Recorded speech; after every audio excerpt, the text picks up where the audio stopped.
ஆளாகி 6 வருஷம் ஆச்சு. அன்னைக்கு வந்து தலைக்கு தண்ணி ஊத்திட்டு போனவதா. அதுக்கப்புறம் உப்பு சப்புக்காவது ஒரு தடவையாவது வந்து எட்டி பாத்தீங்களா?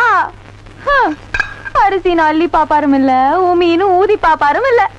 இந்தாங்க மாமா அதிரசம் சாப்பிடுங்க. அத்தை இருக்கா மாமா இருக்கா நம்பி நான் அங்க இருக்க. இவ எக்கேடு கெட்டு போனா நமக்கு என்னன்னு எட்டி பார்க்கவும் இல்ல, ஏன்னு கேட்கவும் இல்ல.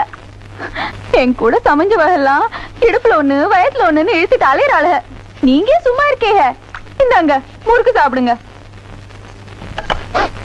மாம மகன் வருவான், தாலி ஒண்ணு தருவான்னு தவம் இருந்து தடம் மேல கண்ணு இருந்து பார்த்த கண்ணு பூத்துதான் இந்த பாவி மக கண்டு சோ.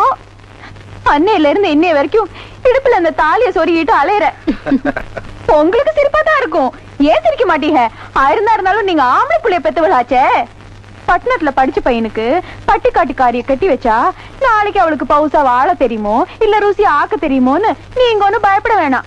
டவுன் பொம்பளை மாதிரி கவுன போட்டுக்கிட்டு டாமிகமா பேச தெரியாட்டாலும் இடம் அறிஞ்சு பொருள் அறிஞ்சு உருப்படியா 2-4 பேத்துக்கிட்டு கருக்கடியா வாழவும் தெரியும்.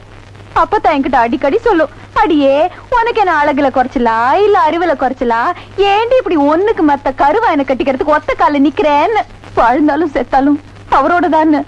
மனசு பூரா அவர் உருவத்தை சுமந்துக்கிட்டு தெரியற எனக்கெல்லாம் தெரியும் அவரோட அருமை. இந்நேரம் எங்க அப்பா இருந்திருந்தாருன்னா அட்ரா மேலத்தை கட்டுறா தாலியேன்னு இருப்பாரு. என்ன இருந்தாலும் ஆம்பளை இல்லாத வீடு தானே. இங்க பாரு மறி குழந்தை, இன்னும் குழந்தை மாதிரியே இருக்கியே. எதுக்கும் காலம் நேரம் வந்தா அது தானா நடக்கும்.